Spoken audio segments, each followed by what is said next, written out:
Good morning dear student. Gayatri college Sanchore की online classes में आपका स्वागत है। आज हम BSc BEd part first inorganic chemistry के अंदर नेक्स्ट जो VSCPR थ्योरी है उसका थर्ड एंड फोर्थ जो पोस्टुलेट्स और इसकी जो लिमिटेशन है इस पर आज डिस्कस करेंगे। इससे पहले वीडियोज़ में हमने जो VSCPR थ्योरी है इसके जो फर्स्ट सेकंड जो पोस्टुलेट्स है उस पर डिस्कस किया था। तो फर्स्ट पोस्टुलेट्स के अकॉर्डिंग यदि किसी भी मॉलिक्यूल के अंदर सारे के सारे बॉन्ड पेयर बंदी इलेक्ट्रॉन युग्म उपस्थित हो, एकांकी इलेक्ट्रॉन युग्म उपस्थित नहीं हो, तो ऐसे मॉलिक्यूल की ज्यामिति हमेशा रेगुलर रहती है, नियमित रहती है। वो किस पर डिपेंड करेगा? संकरण के बेस पर। जैसे sp है तो रेखीय, sp2 है तो त्रिकोणीय समतलीय, sp3 है तो चतुष्फलकीय, इस तरह से।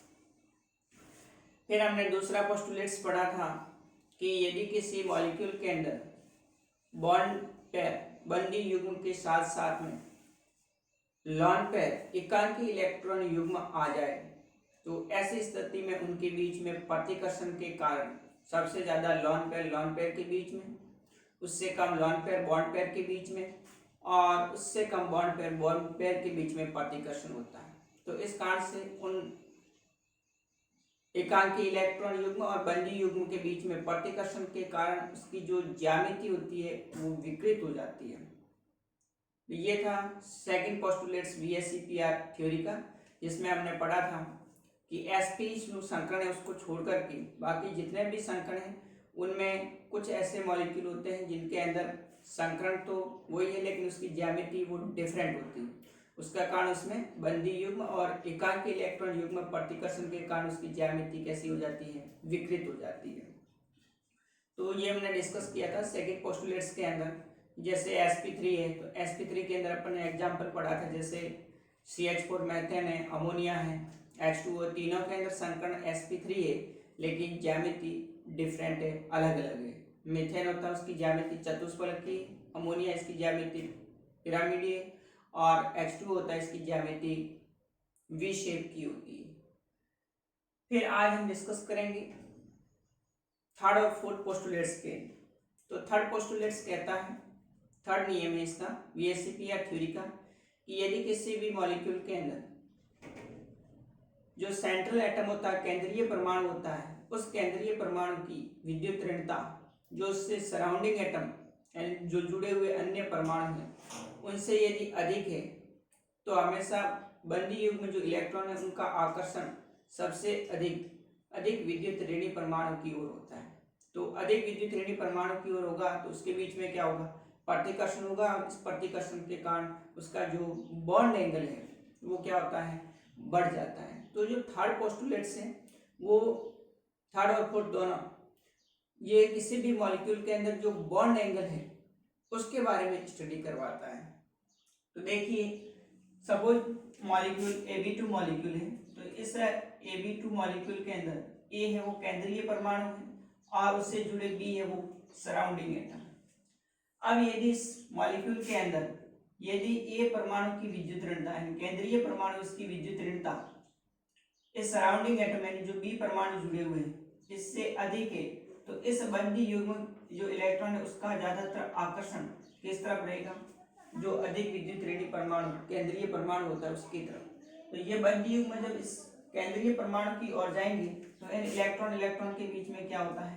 प्रतिकर्षण होता है, और इस प्रतिकर्षण के कारण उसका जो बॉन्ड एंगल है वो क्या हो जाता है? इंक्रीज हो जाता है, बढ़ जाता है। जैसे बात करें अपन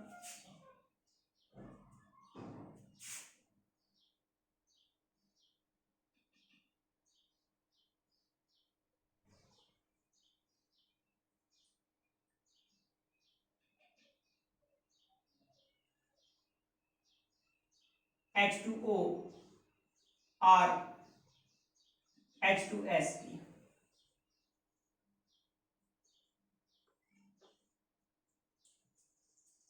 तो यहाँ पर देखिए ये जो फोर्थ पोस्टुलेट्स है उसके अंदर मैंने एग्जांपल लिखा है H2O मॉलिक्यूल और दूसरा H2S मॉलिक्यूल है। तो यहाँ पर H2 मॉलिक्यूल के अंदर आप देख रहे हैं कि जो ऑक्सीजन परमाणु होता है उससे जुड़ा है 2 हाइड्रोजन परमाणु जो सराउंडिंग एटम है, और H2S है, इससे भी जुड़ा हाइड्रोजन परमाणु और सल्फर जो केंद्रीय परमाणु है। अब यहाँ पर आप देख रहे हैं कि जो ऑक्सीजन परमाणु है इसकी विद्युत ऋणता हाइड्रोजन परमाणु से ज्यादा होती है। तो यहाँ पर जो इस बॉन्ड पे जो बंदी युग्म है, इस बंदी युग्म का ज्यादातर आकर्षण किस तरफ जाएगा? ऑक्सीजन की तरफ। तो इनके बीच में क्या होगा? प्रतिकर्षण होगा, और इस प्रतिकर्षण के कारण H2O का जो बॉन्ड एंगल है वो क्या होगा? बढ़ जाएगा। अब यहाँ पर दूसरा एग्जांपल देखिए, H2S में भी हाइड्रोजन परमाणु सराउंडिंग के रूप में जुड़े हुए और सल्फर है केंद्रीय परमाणु, इसमें भी ज्यादातर आकर्षण सल्फर परमाणु की ओर होता है, जिसके कारण बंद कोण बढ़ जाता है। लेकिन इसमें आप देख रहे हैं कि कंपैरिजन पूछा जाता है एग्जाम में कि H2S का बंद कोण है वो H2S जो होता है, जो H2O है, इसका बंध कोण H2S की तुलना में अधिक होता है, क्यों? तो यहाँ पर डिपेंड करेगा केंद्रीय जो केंद्रीय परमाणु होगा, सेंट्रल एटम होगा, उसकी विद्युत ऋणता पर। यहाँ पर ऑक्सीजन और सल्फर में से ऑक्सीजन परमाणु होता है उसकी विद्युत ऋणता ज्यादा है, तो ये ज्यादा इलेक्ट्रॉन अपनी ओर आकर्षित करेगा, इसलिए इसका बंध कोण बढ़ जाता है। और नेक्स्ट जो थर्ड पोस्टुलेट ये कहता है कि यदि Ab2 मॉलिक्यूल है और इस Ab2 मॉलिक्यूल के अंदर यदि इस सराउंडिंग एटम की विद्युत ऋणता केंद्रीय परमाणु से ज्यादा है, ये जो सराउंडिंग एटम जुड़े हुए हैं बी परमाणु, इसकी विद्युत ऋणता जो केंद्रीय परमाणु ए है इससे ज्यादा है, तो इस बंदी युग्म के इलेक्ट्रॉन का आकर्षण ज्यादा किस तरफ होगा? बी परमाणु की तरफ। बी परमाणु की तरफ होगा तो ये क्या होगा कि जो इलेक्ट्रॉन आकर्षित होंगे बी परमाणु की, तो यहाँ से ये बंद कोण है वो क्या हो जाएगा? इस तरह से बंद कोण है वो घट जाएगा। ज्यादातर आकर्षण बंदी युग्म का बी परमाणु की तरफ होने के कारण इनके बीच में जो प्रतिकर्षण है वो क्या हो जाता है? कम हो जाता है। तो किसी भी अणु के अंदर यदि सराउंडिंग एटम जो उससे जुड़े हुए परमाणु है उसकी विद्युत ऋणता केंद्रीय परमाणु से ज्यादा है, तो इस कंडीशन में उसका बंद कोण क्या हो जाता है? घट जाता है। जैसे बात करें अपन NH3 और NF3 की, तो देखिए यहाँ पर NH3 है, नाइट्रोजन केंद्रीय परमाणु है और उससे जुड़े 3 हाइड्रोजन परमाणु। इसी प्रकार से NF3 की बात करें तो NF3 में भी नाइट्रोजन परमाणु से 3 फ्लोरीन जुड़े हुए हैं। तो यहाँ आप देख रहे हैं कि जो सेंट्रल एटम है केंद्रीय परमाणु है नाइट्रोजन दोनों में, लेकिन यहाँ पर NH3 के अंदर नाइट्रोजन परमाणु से हाइड्रोजन परमाणु जुड़े हुए हैं और NF3 के अंदर फ्लोरीन परमाणु जुड़ा हुआ है।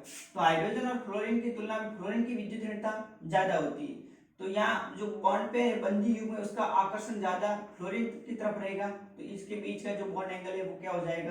घट जाएगा। जबकि यहाँ पर नाइट्रोजन परमाणु है तो इसकी विद्युत ऋणता हाइड्रोजन परमाणु से ज्यादा है, तो इलेक्ट्रॉन का आकर्षण ज्यादा किस तरफ रहेगा? नाइट्रोजन की तरफ रहेगा, इस कारण से इसका बंद कोण ज्यादा होगा। तो थर्ड और फोर्थ पोस्टुलेट जो तीसरा और चौथा नियम है यही है कि यदि किसी मॉलिक्यूल के अंदर केंद्रीय जो परमाणु होता है उसकी विद्युत ऋणता ज्यादा है, तो बंदी युग्म इलेक्ट्रॉन का आकर्षण केंद्रीय परमाणु की तरफ होगा, तो जिसके कारण उसमें जो बॉन्ड पेयर है जब इलेक्ट्रॉन केंद्रीय परमाणु की तरफ जाएंगे तो प्रतिकर्षण ज्यादा होगा, बंद कोण बढ़ जाएगा। लेकिन यदि किसी अणु में सराउंडिंग एटम जो केंद्रीय परमाणु है उससे जुड़े 2 अलग अलग परमाणु, सराउंडिंग एटम की विद्युत ऋणता ज्यादा है, तो सराउंडिंग एटम इलेक्ट्रॉन आकर्षित करेंगे, तो उनके बीच में प्रतिकर्षण जो केंद्रीय परमाणु होगा उनके बीच में बंदी युग्म जो इलेक्ट्रॉन है उसमें प्रतिकर्षण कम होगा, इसलिए बॉन्ड एंगल क्या हो जाता है? घट जाता है। तो ये जो थर्ड और फोर्थ पोस्टुलेट है वो किसी भी मॉलिक्यूल के अंदर जो बॉन्ड एंगल होता है उसको डेस करता है, उसकी भी स्टडी करवाता है। तो मैंने यही लिखा है, देखिए थर्ड और फोर्थ पोस्टुलेट के अंदर कि किसी Ab2 अणु में जैसे जैसे बी परमाणु की विद्युत ऋणता का मान बढ़ता जाता है तो बंद कोण घटता जाता है। जो ये बी परमाणु है इसकी विद्युत ऋणता अगर बढ़ती जाती है तो बंद कोण क्या होता है? घटता जाता है, क्योंकि ए परमाणु के बंदी युग्म पर बंदी युग्म पास स्थित बॉन्ड पेयर द्वारा लगने वाला प्रतिकर्षण बल क्या हो जाता है? घट जाता है। जब इसके साथ में बी परमाणु की विद्युत ऋणता ज्यादा होगी तो इलेक्ट्रॉन आकर्षण बी परमाणु की तरफ होगा, जिसके कारण क्या होगा, जो बंदी युग्म पास पास आते हैं उनके बीच में प्रतिकर्षण कम से कम होगा, इसलिए बंद कोण क्या होगा, घट जाएगा। फोर्थ नियम के अंदर कि यदि केंद्रीय परमाणु में पूर्ण पूरित कोशों के इलेक्ट्रॉन पेयर के बीच आंशिक रूप से भरे हुए कोशों के इलेक्ट्रॉन युग्म से अधिक होता है, जैसे H2O इसका बंद कोण 105 डिग्री का, जबकि H2S इसका 92 डिग्री से अधिक होता है। H2O में ऑक्सीजन परमाणु के बाह्यतम कोश में 2s तथा 2p कक्षक पूर्ण रूप से भरे होते हैं, परंतु H2S में सल्फर परमाणु के बाह्यतम कोश में 3s 3p तथा 3d आंशिक रूप से भरे होते हैं, जिसमें प्रतिकर्षण कम होने से H2S का बंद कोण क्या होता है, कम होता है। तो यहाँ पर ऑक्सीजन परमाणु में इसका जो कोश होता है 2s और 2p पूर्ण रूप से भरा हुआ रहता है, और इस कारण से जो ऑक्सीजन परमाणु की तरफ इलेक्ट्रॉन रहेंगे तो उनके बीच में प्रतिकर्षण सबसे ज्यादा होगा, इसलिए H2O का बंद कोण ज्यादा होगा। जबकि H2S में जो सल्फर परमाणु के 3s 3p और 3d कक्षक है वो आंशिक रूप से भरे होते हैं, तो ज्यादा सल्फर परमाणु की तरफ आकर्षण नहीं रहता है, इस कारण से इसमें प्रतिकर्षण कम से कम होने के कारण H2S का जो बंद कोण है वो क्या होगा, कम होगा। तो ये दो पोस्टुलेट्स हैं, थर्ड और फोर्थ। इस बेस पर भी एग्जाम में सवाल पूछा जाता है कि NH3 का बंद कोण NF3 से अधिक होता है क्यों, और इसमें से भी सवाल पूछा जाता है कि H2O का बंद कोण H2S से अधिक होता है क्यों। तो इस हम दोनों को VSEPR थ्योरी के थर्ड और फोर्थ पोस्टुलेट्स के आधार पर समझा सकते हैं। अब हम नेक्स्ट बात करेंगे VSEPR थ्योरी की जो लिमिटेशन है, इसके क्या क्या कमियां हैं। तो नेक्स्ट लिमिटेशन,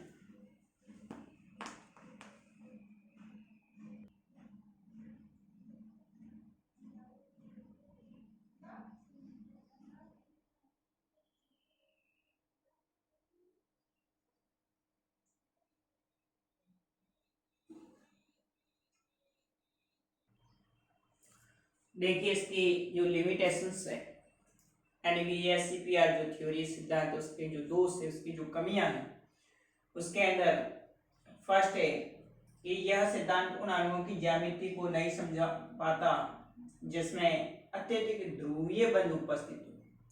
पोलर बॉन्ड जिस मॉलिक्यूल के अंदर होता है, ऐसे मॉलिक्यूल की ज्यामिति को VSEPR थ्योरी से नहीं बता पाते। जैसे Li2O लिथियम ऑक्साइड की संरचना H2O के समान होती है, यहाँ पर लिथियम और ऑक्सीजन है Li2O, इसी प्रकार से H2O, दोनों की संरचना समान होनी चाहिए, परंतु वास्तविक संरचना जो लिथियम ऑक्साइड की होती है वो रेखीय होती है, जबकि H2O की V आकार की। यहाँ पर दो लिथियम ऑक्सीजन परमाणु, यहाँ पर दो हाइड्रोजन परमाणु है, एक ऑक्सीजन परमाणु है।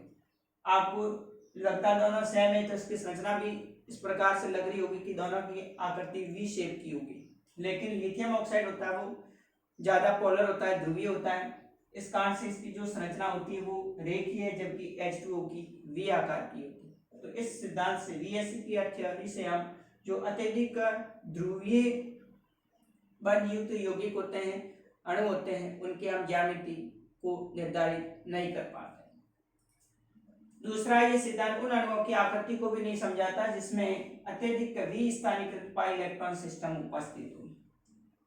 डीलोकलाइज्ड पाई इलेक्ट्रॉन जो सिस्टम होते हैं, बेंजीन रिंग और इस प्रकार के जो यौगिक होते हैं जिनके अंदर पाई इलेक्ट्रॉन उपस्थित होता है, तो ऐसे मॉलिक्यूल की भी ज्यामिति को हम VSEPR थ्योरी से नहीं समझा सकते। थर्ड है, यह उन अणुओं की आकृति को भी नहीं समझाता जिनमें अक्रिय इलेक्ट्रॉन युग्म उपस्थित हो। इनर्ट जो इलेक्ट्रॉन पेयर होते हैं, अक्रिय इलेक्ट्रॉन युग्म उपस्थित होते हैं, तो ऐसे मॉलिक्यूल जैसे हीलियम है, नियॉन है, आर्गन है, क्रिप्टॉन है, तो उनकी ज्यामिति को भी हम VSEPR सिद्धांत से नहीं समझा सकते। तो ये इसके 3 लिमिटेशन है, दोष है, जो आगे इनको हम नेक्स्ट जो थ्योरी है, एमओटी थ्योरी है, उस पर डिस्कस करेंगे। तो ऐसे मॉलिक्यूल को हम एमओटी थ्योरी के आधार पर उसकी ज्यामिति और बंध कोण है और जो उसके बीच में बॉन्ड ऑर्डर होता है उसको हम ज्ञात करते हैं। तो ये जो VSEPR थ्योरी है वो बहुत इंपॉर्टेंट है, क्योंकि इसमें से हर साल एग्जाम में सवाल पूछा जाता है। या तो ये सवाल डायरेक्ट भी पूछा जाता है कि VSEPR सिद्धांत के मुख्य बिंदु लिखिए, या फिर VSEPR सिद्धांत के मुख्य बिंदु और उसकी क्या लिमिटेशन है, ये पूछा जाता है। या फिर उसमें से इस तरह से छोटे छोटे सवाल पूछे जाते हैं, जैसे कि H2O का बंध कोण H2S से अधिक होता है क्यों, या फिर जो CH4 है इसकी ज्यामिति चतुष्फलकीय है जबकि NH3 होता है इसकी ज्यामिति पिरामिड होती है क्यों। तो इस प्रकार से सवाल एग्जाम में पूछे जाते हैं, तो इनको हम VSEPR थ्योरी के आधार पर सॉल्व करते हैं। अब हम नेक्स्ट अगला जो टॉपिक है MOT theory, molecular orbital theory, अणु कक्षक सिद्धांत। इस पर अगले वीडियोज में डिस्कस करेंगे। Okay, thank you.